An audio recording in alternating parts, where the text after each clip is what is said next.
Foreign exchange rate. Foreign exchange का मतलब होता है किसी कंट्री के लिए बाकी सारी कंट्रीज की करेंसी, या जिसे फॉरेन एक्सचेंज भी कहते हैं, फॉरेन करेंसी भी कहते हैं। अब फॉरेन एक्सचेंज रेट का मतलब है कि किसी करेंसी के एक यूनिट की प्राइस दूसरी करेंसी में कितनी है, या किसी करेंसी के एक यूनिट के बदले में किसी और करेंसी के कितने यूनिट एक्सचेंज होते हैं, इसे फॉरेन एक्सचेंज रेट कहते हैं। ये फॉरेन एक्सचेंज रेट तीन टाइप के होते हैं। फिक्स्ड एक्सचेंज रेट सिस्टम, जितने भी ऑफिशियल ट्रांजैक्शंस होते हैं, बिटवीन द गवर्नमेंट ट्रांजैक्शन होते हैं, वो फिक्स्ड एक्सचेंज रेट सिस्टम से होते हैं। ये मेनी इयर्स तक फिक्स्ड होते हैं। इसमें ट्रांजैक्टिंग कंट्रीज को पहले से पता होता है, सर्टेनिटी होती है कि उन्हें कितने रुपए मिलेंगे या कितने देने होंगे। दूसरा होता है फ्लेक्सिबल या एक्सचेंज रेट सिस्टम या फ्लोटिंग एक्सचेंज रेट सिस्टम। इसमें फॉरेन एक्सचेंज का रेट फॉरेन एक्सचेंज की डिमांड और फॉरेन एक्सचेंज की सप्लाई के बेसिस पर डिसाइड होता है। ये जैसे परफेक्ट कंपटीशन में डिमांड कर्व नेगेटिवली स्लोप्ड होता है, सप्लाई कर्व पॉजिटिवली स्लोप्ड होता है, और इंटरसेक्टिंग पॉइंट के कॉरेस्पॉन्डिंग जो प्राइस होता है वही फॉरेन एक्सचेंज रेट होता है।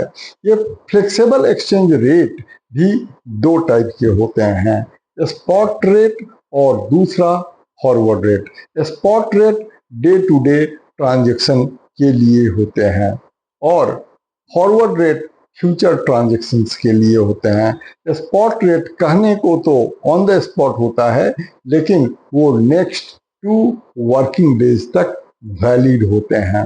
और तीसरा है मैनेज्ड फ्लोटिंग एक्सचेंज रेट। ये managed floating exchange rate fixed exchange rate system और फ्लेक्सिबल एक्सचेंज रेट सिस्टम या फ्लोटिंग एक्सचेंज रेट सिस्टम का मिक्सचर होता है।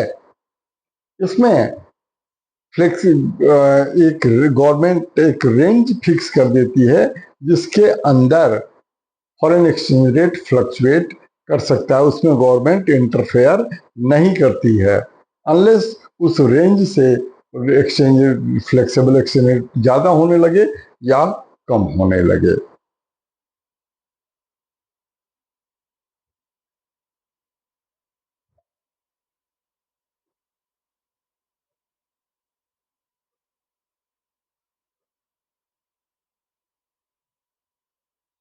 Foreign exchange market.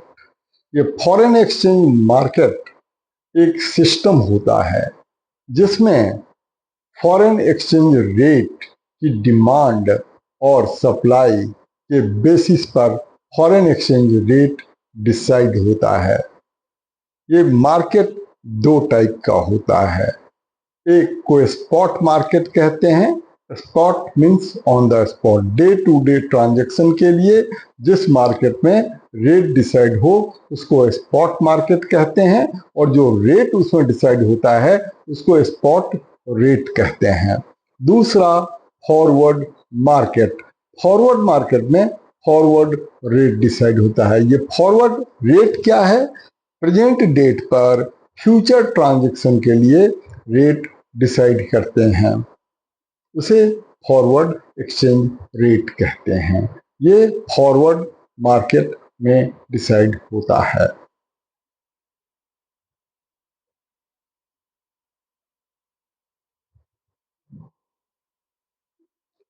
Balance of payment account. ये बैलेंस ऑफ पेमेंट अकाउंट एक accounting statement है जिसमें between the residents of a country and rest of the world के बीच में एक पीरियड के अंदर जितने भी इकोनॉमिक ट्रांजैक्शंस होते हैं उसका रिकॉर्ड होता है। अब बैलेंस ऑफ पेमेंट के बारे में दो तीन बातें समझ लेनी चाहिए। एक तो ये अकाउंटिंग स्टेटमेंट है, मतलब ये इंग्लिश के कैपिटल लेटर के टी के जैसा होता है। मतलब इसके लेफ्ट साइड को क्रेडिट साइड कहते हैं और राइट साइड को डेबिट साइड कहते हैं। वैसे अकाउंटिंग में लेफ्ट में डेबिट और राइट में क्रेडिट होता है किसी अकाउंट में, लेकिन बैलेंस ऑफ पेमेंट के केस में लेफ्ट साइड को क्रेडिट साइड कहते हैं जिसमें फॉरेन एक्सचेंज का इनफ्लो होता है, और राइट साइड को डेबिट साइड कहते हैं जिसमें फॉरेन एक्सचेंज का आउटफ्लो होता है। तो बैलेंस ऑफ पेमेंट एक अकाउंटिंग स्टेटमेंट है। किसका? इकोनॉमिक ट्रांजेक्शन्स का। अब इकोनॉमिक ट्रांजेक्शन्स का मतलब क्या होता है? वैसे ट्रांजेक्शन जिसमें चार चीजों गुड्स, सर्विसेज, मनी और एसेट का ओनरशिप या टाइटल चेंज होता है, ट्रांसफर होता है, उसको इकोनॉमिक ट्रांजेक्शन्स कहते हैं। और वो economic transactions between the residents of a country और रेस्ट ऑफ द वर्ल्ड के बीच में होता है। और चौथी बात बैलेंस ऑफ पेमेंट के कॉन्टेक्स्ट में ध्यान में रखेंगे कि ये with in accounting period, with in specified period of time होता है।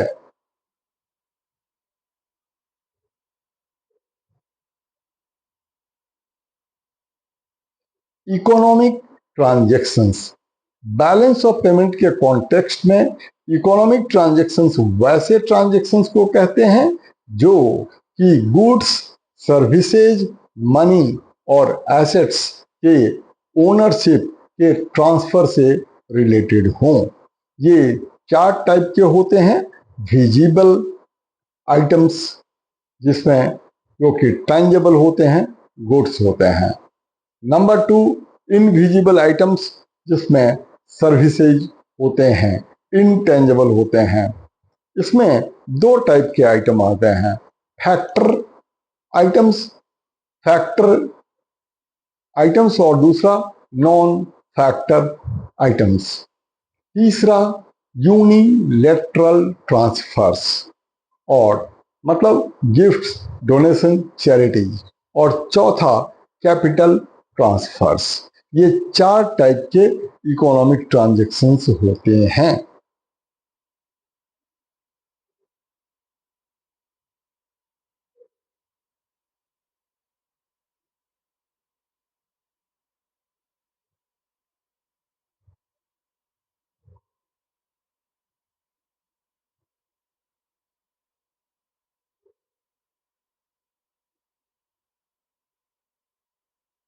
Components of balance of payment account.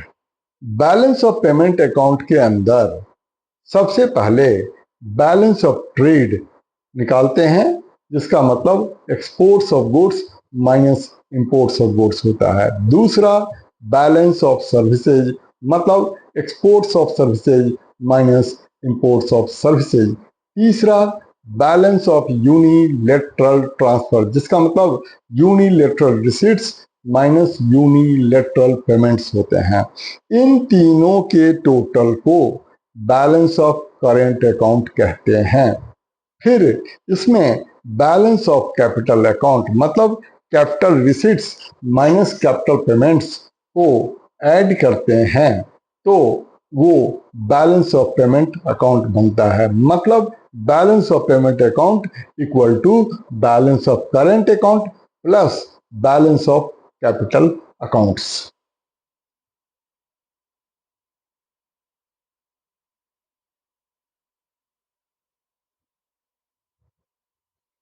Components of capital accounts.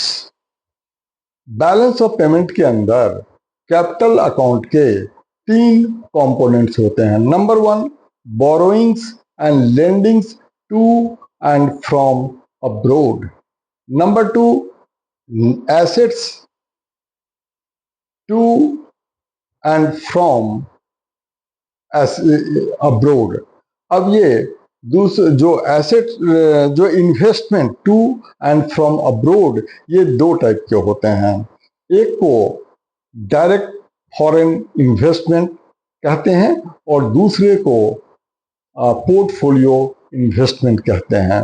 Direct foreign investment का मतलब होता है वैसे इन्वेस्टमेंट से जो कि परचेजर को एसेट जिस एसेट को वो परचेज किया है उसका ओनरशिप, उसका कंट्रोल भी परचेजर के को ट्रांसफर हो जाता है। उसे फॉरेन डायरेक्ट इन्वेस्टमेंट कहते हैं। और दूसरा पोर्टफोलियो इन्वेस्टमेंट, जिसमें परचेजर को एसेट के ऊपर कंट्रोल ट्रांसफर नहीं होता है। और कैपिटल अकाउंट का तीसरा कंपोनेंट होता है change in reserve of foreign exchange.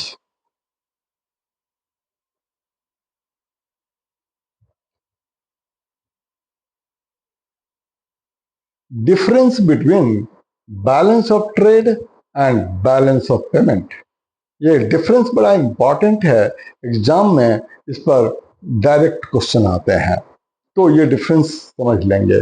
Number one, कि balance of trade exports and imports of goods के डिफरेंस को कहते हैं, जबकि balance of payment is an accounting statement of all economic transactions between the residents of a country and rest of the world during a given period of time.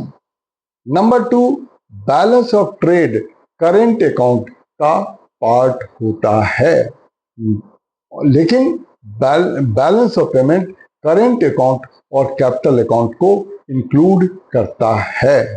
Number three, balance of trade equilibrium में या disequilibrium में हो सकता है, लेकिन balance of payment हमेशा ही equilibrium में होता है। Number four, balance of trade एक नैरो कॉन्सेप्ट होता है, बैलेंस ऑफ पेमेंट एक ब्रॉडर कॉन्सेप्ट होता है।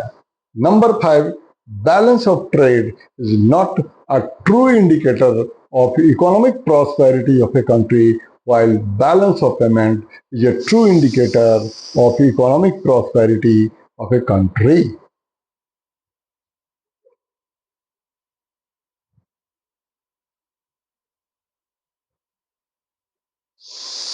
Autonomous items and accommodating items. Balance of payment के कॉन्टेक्स्ट में ऑटोनोमस आइटम्स वैसे आइटम्स को कहते हैं जो बैलेंस ऑफ पेमेंट के अंदर अर्निंग मोटिव से इंक्लूड किए जाते हैं, जबकि accommodating item balance of payment का बैलेंस मेंटेन करने के लिए इंक्लूड किए जाते हैं। नंबर टू, बैलेंस ऑफ ये ऑटोनोमस आइटम करंट अकाउंट के अंदर भी हो सकता है, एकोमोडेटिंग कैपिटल अकाउंट के अंदर भी हो सकता है, लेकिन एकोमोडेटिंग आइटम कैपिटल अकाउंट के अंदर ही होते हैं। Balance of autonomous item independent होता है of the state of balance of payment, जबकि एकोमोडेटिंग आइटम ऑटोनोमस आइटम के ऊपर डिपेंडेंट होता है, बैलेंस ऑफ पेमेंट के ऊपर डिपेंडेंट होता है। ऑटोनोमस आइटम को एबव द लाइन आइटम भी कहते हैं, जबकि एकोमोडेटिंग आइटम को बिलो द लाइन आइटम भी कहते हैं। यहाँ एक बात समझ लेंगे कि ऑटोनोमस का मतलब यहाँ प्रॉफिट मोटिव से इंक्लूड किया गया आइटम है, जो कि बैलेंस ऑफ पेमेंट के अंदर इंक्लूड होता है, लेकिन इनकम डिटर्मिनेशन चैप्टर में याद रखेंगे ऑटोनोमस इन्वेस्टमेंट, ऑटोनोमस कंजम्पशन वो इनकम से मोटिवेटेड नहीं होते हैं। वहां जो इनकम से मोटिवेटेड होते हैं उनको इंड्यूस्ड कंजम्पशन या इंड्यूस्ड इन्वेस्टमेंट कहते हैं। तो याद रखेंगे कि ऑटोनोमस का मतलब दोनों चैप्टर में बिल्कुल अपोजिट है। इसमें बहुत स्टूडेंट एग्जाम में कंफ्यूज होते हैं, इसको ध्यान में रखना चाहिए।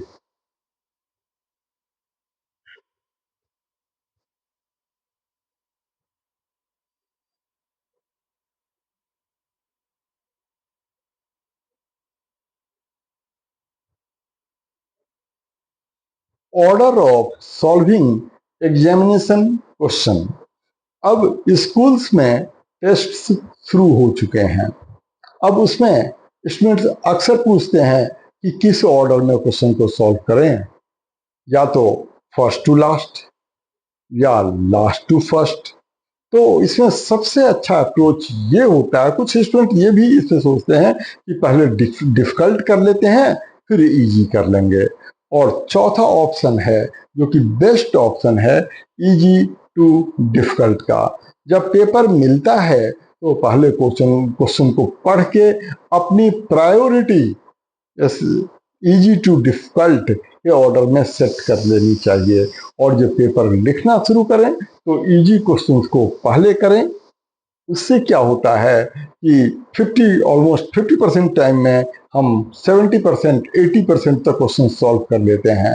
फिर हमारा कॉन्फिडेंस बूस्ट हो जाता है, और रिमेनिंग 20% क्वेश्चन जो डिफिकल्ट क्वेश्चन हैं उनको करने के लिए अपने पास में 50% टाइम होता है, तो हम अच्छी तरीके से पेपर सॉल्व कर पाते हैं। तो इसी ऑर्डर को ध्यान में रखना चाहिए कि इजी टू डिफिकल्ट ये पहले डिसाइड कर लेना चाहिए, और इसी ऑर्डर में क्वेश्चन को सॉल्व करना चाहिए।